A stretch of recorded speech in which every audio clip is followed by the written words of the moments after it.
Today, I took a ton of time to try to compile some of the most obscure or interesting facts in Skylanders history. A while ago, I made a video called 9 straight minutes of Skylanders facts, but that video, in my opinion, is pretty outdated, and as you can see by the title of this video, it is a lot longer than 9 minutes. You might know some of these facts in this video, but I guarantee you there are a bunch of facts that you did not know about in this video. This video also has a certain style to it. Basically, the first set of facts we are going to look at are facts by games, and then facts by characters, and then finally, kind of a miscellaneous place facts at the end. Also, real quick, sorry for the self-plug, but I did recently launch a second channel that is basically just gonna have a bunch of random videos on it that I don't feel like belong on this channel. So, if you would like to, I would consider checking out SGTV Plus. That will be in the description below. But without further ado, let's go look at some Skylanders facts.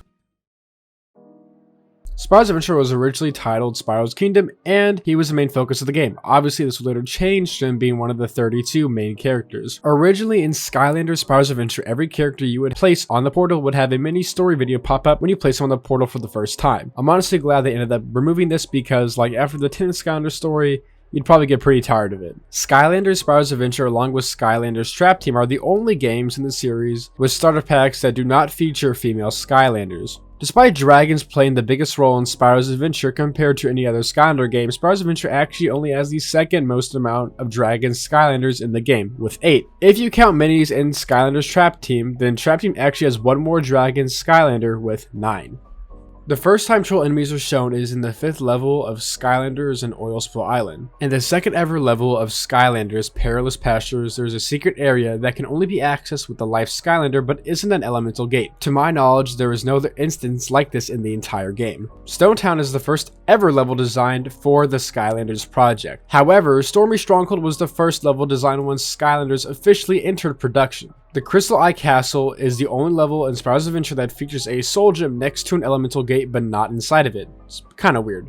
In the level Goo Factory, depending on what type of Skylander you use, they will leave different types of footprints in the mud. There are 7 different types of footprints that can be left in the mud. In the level Creepy Citadel, the main door archways has heads of scrapped Skylanders like Sundragon. In Mulligan Mine, even though Archean Ultrons are introduced in this level, they do not get an enemy introduction scene. Instead, they get their introduction scene in the Quicksilver Vault a couple levels later. Speaking of Quicksilver Vault, the level's file name is Undead Volcano, which means it could have originally been an undead themed level, which could also explain this level's vast similarities to the undead level Creepy Citadel, as both levels have areas named Skeleton Gate, Main Gate, and Grand Ballroom. The next level in Spyro's Adventure Archean Armory has a glitch where if you say no to entering the level for the first time on Wii versions, the game will actually soft lock by making the weapons master the NPC you have to talk to enter the level not reappearing, forcing you to hard reset the game. Funnily enough, this doesn't seem to happen on European copies of the game.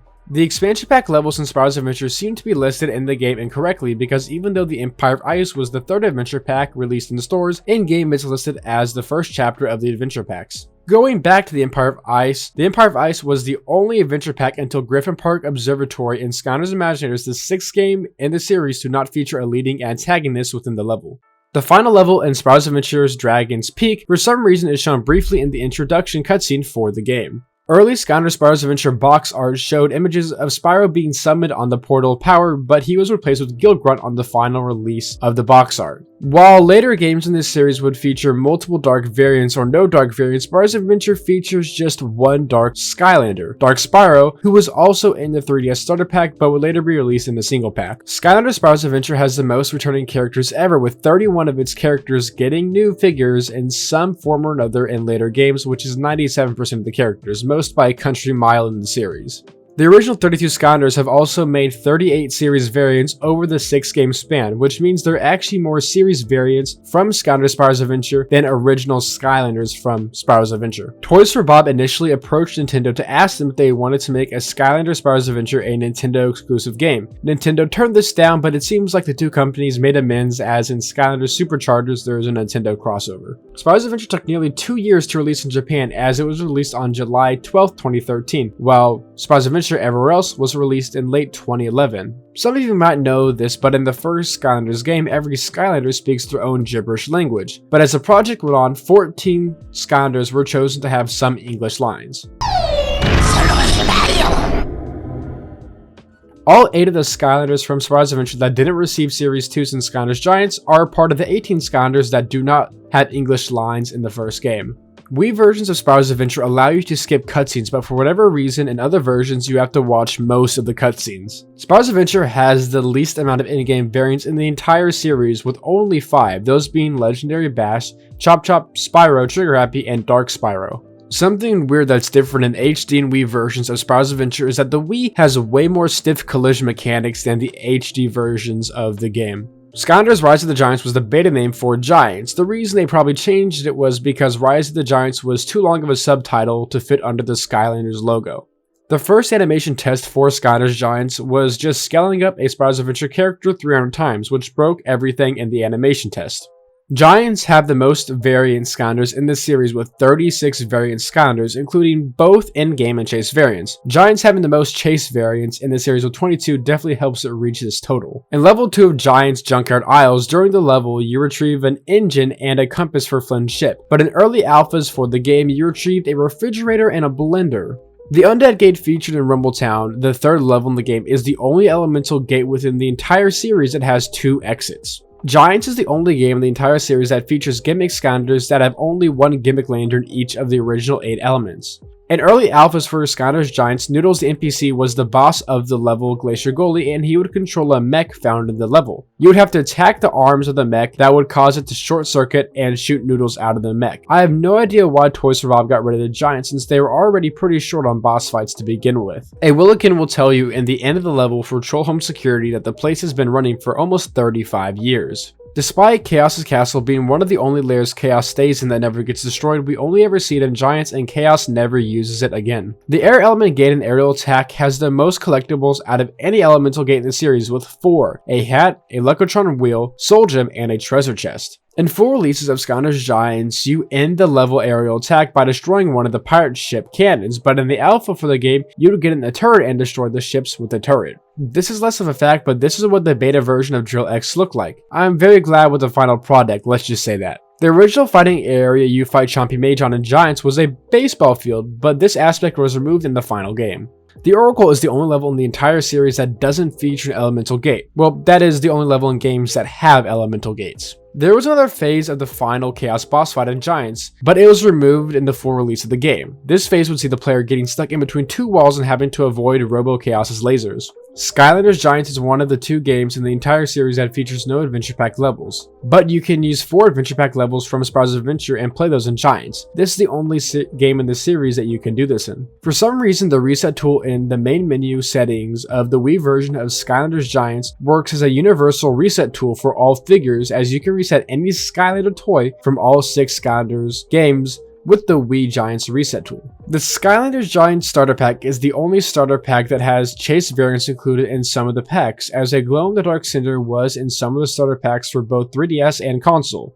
Personally, my starter pack I got for Giants had the glow-in-the-dark Cinder. The Skylanders Giants cover has the most Skylanders featured on a cover in the entire series, with 10 Skylanders on the game for the cover. Skylanders Giants is the latest released game in this series in North America, coming out on the 21st of October. If you use a Spyro's Adventure character in Giants, they will have a unique idle animations when viewing their stats, but all new Skylanders from Giants do not have a unique idle animation. Skylanders Giants and Spyro's Adventure share the same game engine, which explains why the 2 have the most familiar art styles in the entire series. The beta name for Swap Force was Skylanders Shapeshifters. The gimmick was also a tad different with the final product. You could swap characters' arms, legs, and heads instead of just swapping tops and bottoms. Because Swap Force was the first game in the series that featured high-definition graphics, every character from the previous game had to be recreated for Swap Force's high definition. The Swap Force 3DS game is the first game in the 3DS series that has voice acting in it, as the previous 2 didn't feature it. The first 2 Skylanders games featured swimming as a mechanic that mainly water characters could do along with some other non-water characters, but swimming was removed in Swap Force, so Zap, Stump Smash, and Double Trouble Soul Gems had to be changed since their Soul Gems revolved around swimming. In Skylanders, the way you upgrade is through the magical fairy Persephone, except for Swap Force that is, because this is the only game she's absent in. The beta name for the level Iron Jaw Gulch was called Yo Ho Alamo, which I find quite funny. In the Wii versions of Swap Force and Motleyville, the arcane enemies were replaced with Greebles, and I have no idea as to why this is. I don't know if this one qualifies as a fact, but the cutscene you see in the level Phantasm Forest before the level looks nothing like the actual level once you play it. In the cutscene it looks like a bunch of islands with flat lands and trees, but the level, its islands are filled with villages. Swap Force has the highest Metacritic score of any Skylanders game, with a score of 83. Skylanders Swap Force is the first game in this series that was first released in North America, as the previous games were both released in Australia first. Skylanders Swap Force was the first game with 2 gimmick landers in each element. On 3DS versions of Swap Force, when you open the games, the Swap Force logo is stretched out for some reason. It looks really awkward. Skylanders Trap Team has the most original characters introduced in the game, with 36. If you add minis to that total, not including the minis that we already seen as sidekicks, that number bumps up to 44. Skylanders Trap Team released 2 new elements, Dark and Light. Both of those elements featured 4 villains, however only 3 traps were ever made for both of those elements, and I have no idea why that is. All 3 Yawn traps in Trap Team were only ever released in Australia, making them some of the most difficult items to find in the entire Skylanders series. Skylanders Trap Team has the least amount of Skylanders in any starter pack, 3DS included with only 2. However, this is because there was also 2 traps included in the starter pack. Speaking of 3DS, the 3DS version of Trap Team was the first game in the series to not include a variant in the starter pack. Trap Team in total has 98 new playable characters if you include the villains, the most in any game. Soda Springs is the only first level in the entire series to not have elemental gates comprised exclusively of starter pack elements, as there's a light and tech elemental gate, which neither element has a Skylander in the starter pack for. The Stoneheads in Chapter 2 of Trap Team give you information about the Doomlanders, however they never talk about Chef Pepperjack or Dr. Crankcase. The level Know-It-All Island is also the only level in Trap Team that allows the player to backtrack completely from the end of the level to the beginning of the level. The level actually has different music that plays only when you backtrack, which suggests that it is a feature that was made there on purpose. In Chef Zeppelin, Flynn gets hurt after a turret section, which is one of the only times that an NPC gets canonically wounded in the series. Taekwon Crow is the only non-Doom Raider Dark villain to not have his villain quest in the level Monster Marsh. Monster Marsh also has the most optional villain fights with Chomp Chest and Ice Cream. Time Town has the least trappable villains and Trap Team in a non-adventure pack level, with 1, and it also is the only level where a trappable villain does not need to be battled. Time Town is also the only level in Trap Team with 1 elemental gate. The Trap Team portal is the portal compatible with the most games, as it can be used on Swap Force, Trap Team, Superchargers, and Imaginators, all of the games not on older generation consoles. Wilkin Workshop is the only level in this series which Chaos serves as the NPC guide. The Trap Team were originally called the Crystal Warriors in early development. Trap Team has the least amount of chase variants in this series, with only 3.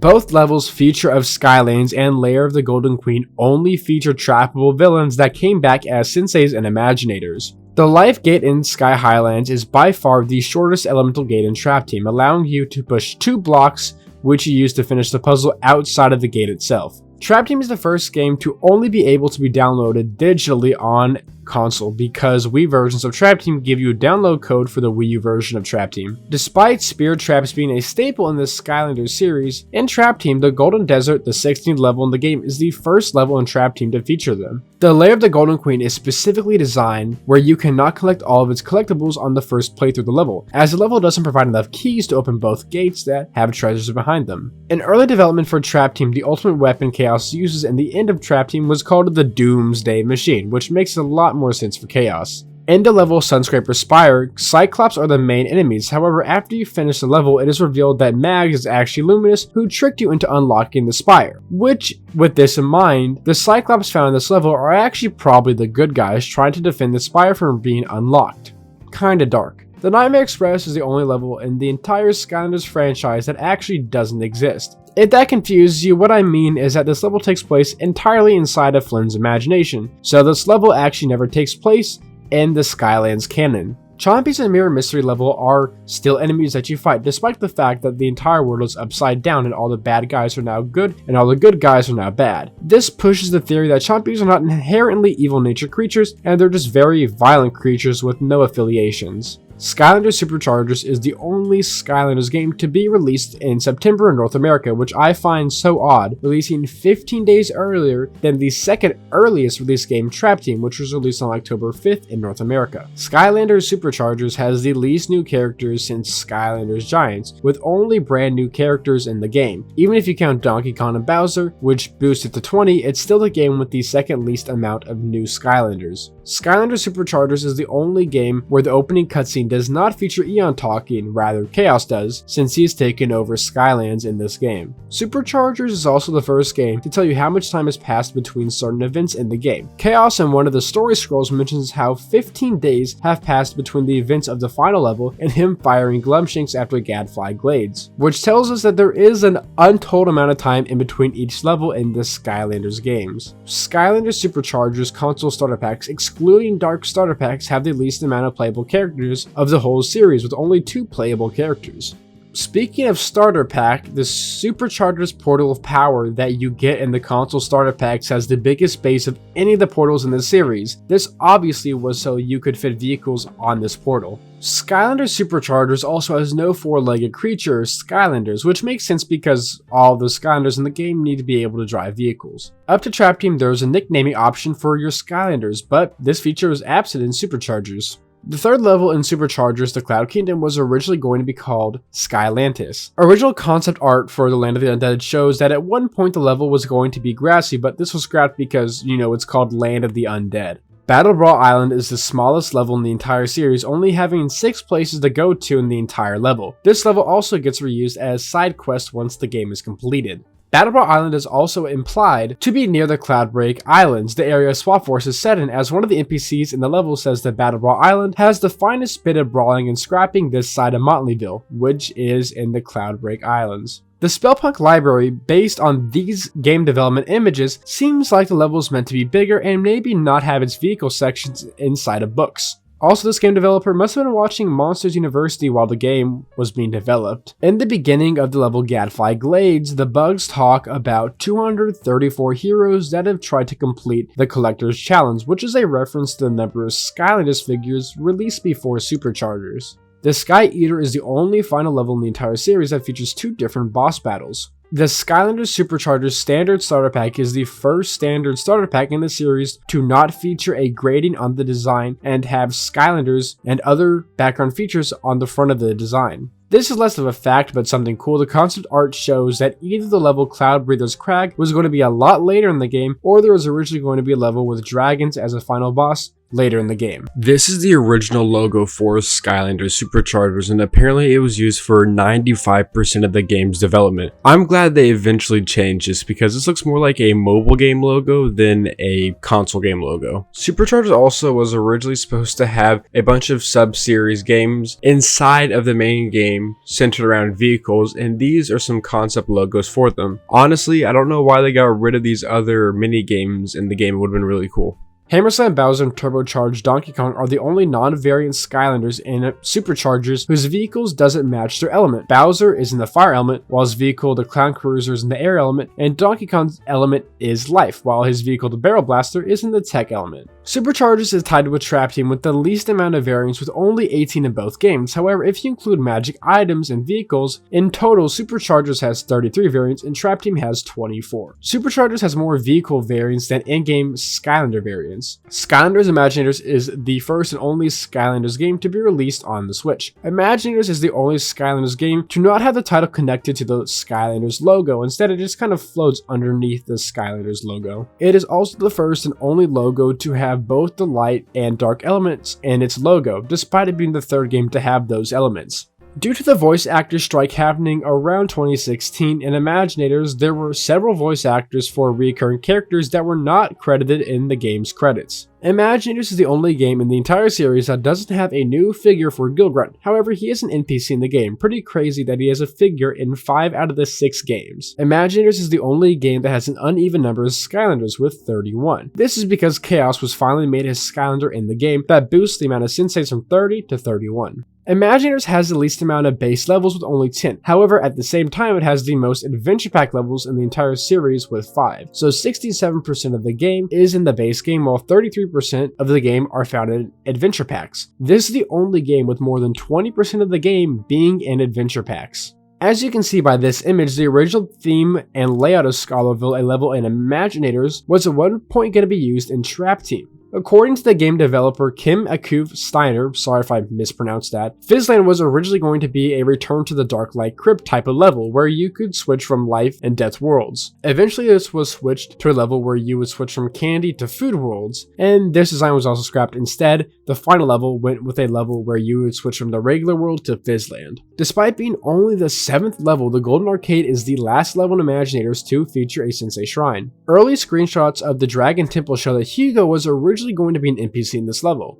While the majority of Imaginators was made by Toys for Bob, the adventure pack Thump and Wumpa Islands was made by Vicarious Visions. Thump and Wumpa Islands is the first level in the entire series where the events caused in the level are from a playable character. In Enchanted Elven Forest, there are swimming floats of 2 scrapped Skylanders, Kraken and Breezewing, who were Skylanders made for Skylander shapeshifters, the original concept of Swap Force. In Cursed Deacon Temple, one of the NPCs is Cinder. This NPC Cinder has a different voice actor than the Skylander Cinder for some reason.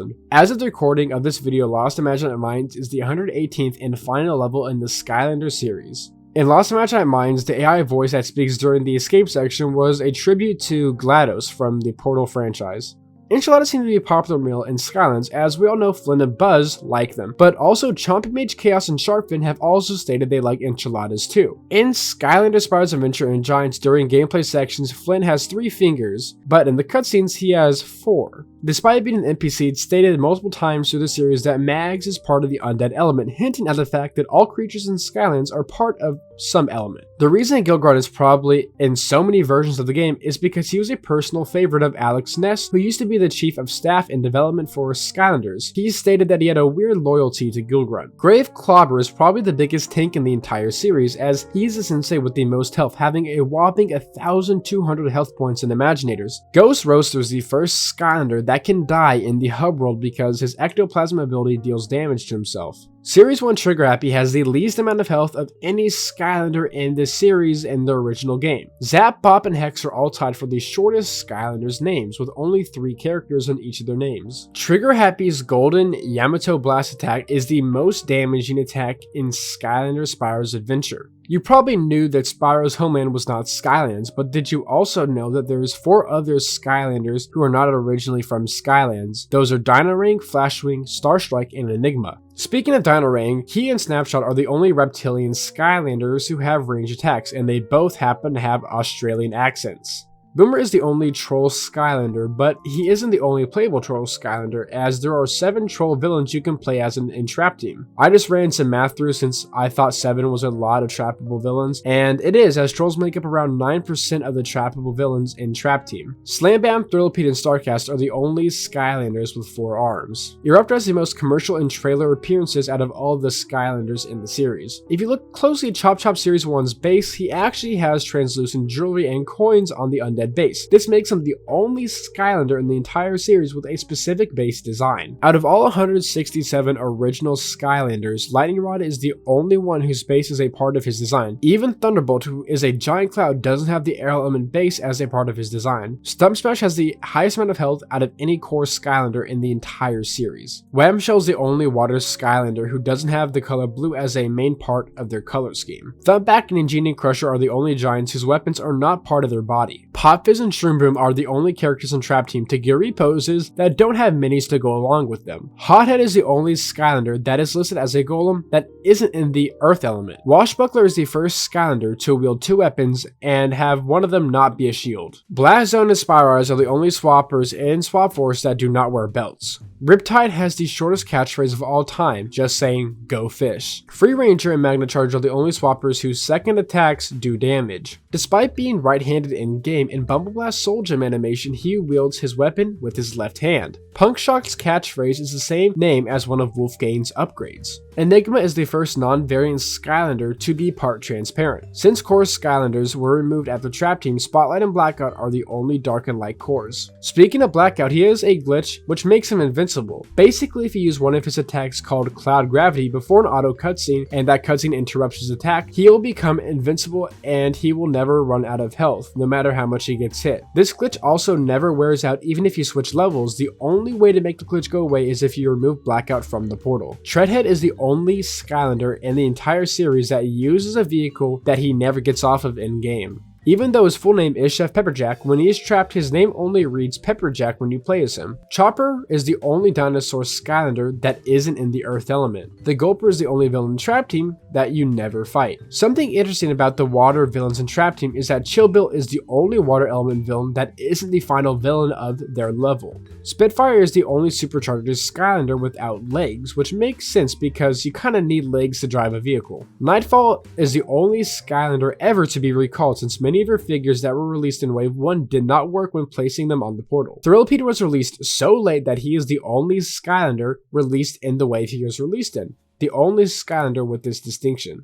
Hyvel was originally going to be a light Skylander, and because of this, in the final release of Superchargers, he still has light-related puns for upgrade names. Despite being one of the small Skylanders in the game, and really in all of Skylanders, Smash It actually has the second most amount of health in Superchargers, only behind turbocharged Donkey Kong. Bowser and Donkey Kong in Superchargers have no catchphrases, making them the first Skylanders with no catchphrase, and they also are incapable of speech. Based on earlier designs, Diclops, the water Cyclops in Superchargers, was originally going to be a fish, but that obviously got changed later in development. Splat is probably the Skylander with the most changes in promotional art to the in-game version, as her nose is pink in toy form and in promotional art, but black in game, and in promotional art her eyes are purple, but in game her eyes are green. Rollerblade is the only remade Skylander in Superchargers that never received a series variant at one point after her initial release. In fact, all the other Skylanders remade in Superchargers all got up to at least a Series 3 besides her. Hurricane Jetvac is the only remade Skylander in Superchargers whose name isn't an alliteration. Star Strike's chase variants are the only Dark Element chase variants in the entire series. Kingpin and Graveclobber are the only senseis to be in the same element and have the same battle class, that being the Brawler battle class. Most of Emperor's quotes used in-game are actual inspirational quotes from real people. In early screenshots of Imaginators, we can see that Barbella was originally going to have white hair. Robo is the only tech Skylander that doesn't have any gold, red, or orange parts on his body. However, he does have some gold and red on his bow. Wildstorm is the only air sensei that doesn't have a variant of any type. Tidepool is the only quickshot sensei who wasn't a villain in Trap Team. Also, Tidepool in her backstory is said to have been at one point a secret agent, which is pretty cool. Hoodsickle, despite it being in his name, never wields a sickle in either of his appearances in Trap Team or in Imaginators. Pit Boss was one of the first Skylanders approved for Imaginators, and apparently some of the designers thought he was too villain looking, but then eventually decided that they wanted to have at least one edgy Skylander in the game, which is kind of a weird statement, but you know, do you. Bad Juju's catchphrase is actually based on the Bible verse, that being Matthew chapter 26 verse 41, which states, "Watch and pray so that you will not fall into temptation. The spirit is indeed willing, but the flesh is weak." And Bad Juju's catchphrase is, "The spirit is willing."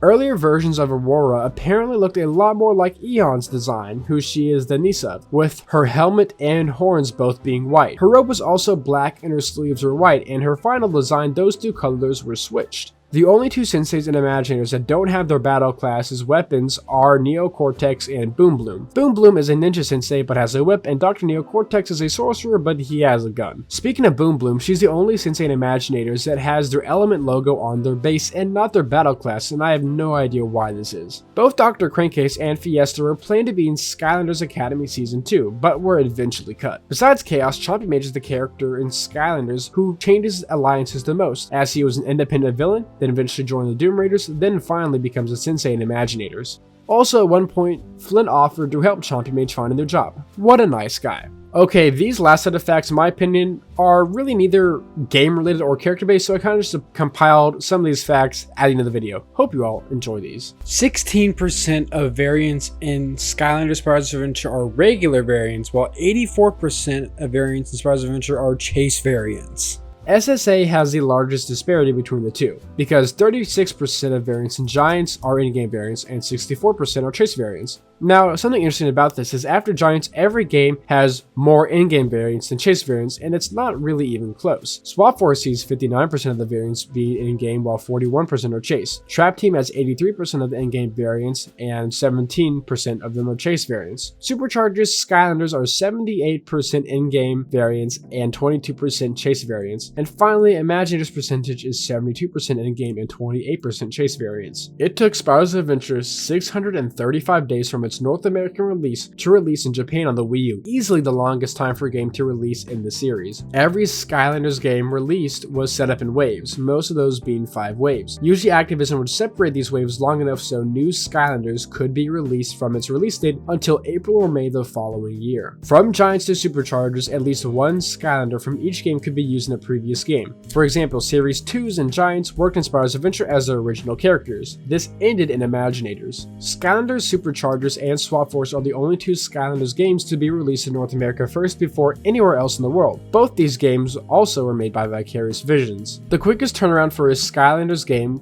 was Superchargers, as it was released 353 days after Trap Team, just under a year, while the longest turnaround was 389 days between Superchargers and Imaginators, just a little bit over a year. As of right now, the final Skylanders wave ever released had Robo with the Lost Imaginite Mines, Tidepool, and Blastertron. The only way to acquire Chompy Mage and Imaginators was buying a bundle online, which included 4 other villain Skylanders, which is why he's become one of the more expensive Skylanders. Up to Superchargers, 195 different Skylanders were released, including Lycors and series variants. Gilgrunt had 5 of those different figures, which means of those 195 Skylanders, he made up 2.6 of those Skylanders, which isn't a lot, but it's still pretty impressive. If you add up every Skylander figure ever, including variants, magic items, vehicles, all of them, there are 590 figures, and 144 of them come from Trap Team, 109 of them come from Giants, 98 come from Swap Force, 86 come from Imaginators, 78 come from Superchargers, and unsurprisingly, the least 75 come from Spyro's Adventure. It's just crazy that one game, Trap Team, makes up almost a quarter of all Skylanders figures ever released. The biggest game in figures released was Trap Team with 144 figures, and Spyro's Adventure obviously was the least with 75 figures. The gap between those 2 games is 69 nice figures, which is kind of crazy until you realize that out of the 144 figures released for Trap Team, like 60 of them were traps. Alright guys, that was about 30 minutes of Skylanders facts. I don't know how many facts there were, but there was quite a few. So, I'll see y'all in the outro. Thank you all for watching. Alright, here we are. This is, I think, the second time I'm doing this. I did this in my last video, I think, for Skylanders crossovers. I'm not entirely, yeah, I know I did. I know I didn't do this in, what's it called? Explaining the Iceberg. This little end segment I'm trying to do, that isn't scripted, that I just kind of talk and say whatever I want, and I just kind of want to do this because I feel like it feels more real, and it kind of gives me a chance to just kind of say what I want to, some stuff that normally I don't get to say in the video. One thing is, and I don't, people probably know about this, so my video where I talked about what was it, Gimmicklanders. Apparently I didn't say Skylander correctly, and a lot of people in the comments were like, oh, he said Skylander, you said it wrong. And it's like, so many comments on that video were just me talking about the way I say Skylander. So during the recording of this video, I really tried to make sure that I said Skylander correctly. So like whenever, but like obviously during these videos, I'm going to be saying Skylander a lot.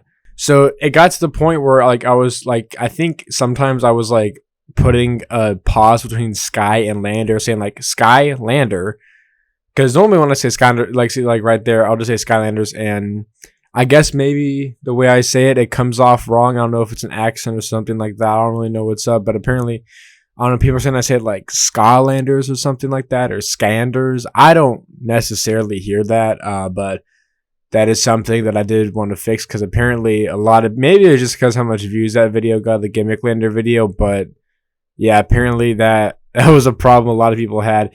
So I really tried my hardest to make sure I did not like absolutely butcher my pronunciation of the word Skylander in this video.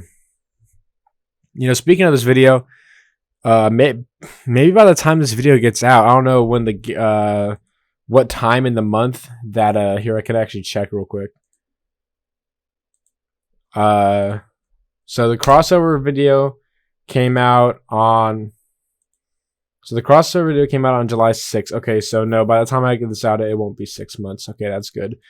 But 5 months, man, that's not good, you know. And I've said in the past before that I do want to try to get these videos out faster. I know I think I've said it and other people have said it before. It's like, okay, well, the videos take a long time to get out, but they're good videos and they're usually long, which is normally true. My videos do usually tend to be longer. I would say 40 plus minutes. But still 5 months is quite a lot of time. And I know some people have said before that, you know, if the content's, well, I know some YouTubers or content creators or other people say that, well, you know, the YouTuber, the content creator doesn't owe the subscribers anything because subscribing is free. But I don't think that's true. I think once you've started making videos and that's kind of what you do, you kind of do owe your subscribers at least consistency when it comes to uploading. I truly do believe that. And I don't think I've done that. And I'm pretty disappointed in myself, honestly, that it took me this long to get this video out. I don't know what it is, man. I don't really have any excuses, if I'm being honest. It's just that I haven't been on top of my game recently, and that's on me, and it's something that I want to fix. Maybe like a New Year's resolution, you could say. This video should come out before Christmas, so at least there's that. The thing is, though, this video, it was originally supposed, I really wanted to actually get this video out during Thanksgiving break, and obviously that's not happening. And I'm really disappointed about it. And it's because after Thanksgiving break was over, I just had no more time anymore to work on the video. Like that 3-week stretch, or is it 4 weeks? I don't know. Between Thanksgiving break and Christmas break is pretty tough. You know what I'm saying? So I wasn't able to really work on it. But I think I need to stop making promises and stuff like that. I don't know if I made a promise when I would get this video out, but I do remember saying that I wanted to get it out to during Thanksgiving break to a couple people. And yeah, I definitely didn't do that. But you know, looking forward, it's just, for me at least, right, since I don't really upload gameplay videos anymore, that's something that I haven't done consistently in like a year and a half. It's just it kind of gets a little harder to make videos, you know, about stuff. It's just like there's just so much stuff you can talk about when it comes to Skylanders, and so I'm always gonna try to find something new to talk about. But maybe in the comments you can say, like, would you rather these longer videos that take a little while to get out, or maybe shorter videos that aren't necessarily like the style I do now, but, you know, I'll get videos out faster. Now, I was thinking about recently doing a giant Imaginators review, kind of like Superchargers. I don't know if it'd be as long as the Superchargers one, maybe a 2-hour video, something like that, where I just play through Imaginators and get my reviews and stuff like that. Maybe that's the next video. We'll see what happens. But that's really all I gotta say. You know, it is a holiday season. You know, Merry Christmas if you don't celebrate that. You know, Happy Hanukkah, whatever it is that you celebrate. You know, have a good that. You know, have a merry, happy, whatever. You know, but yeah, hopefully, I will see y'all again very soon, and not less than 5 months. Anyway, guys, you know, thank you all for watching the video. And I really do hope you all have a great day. Bye.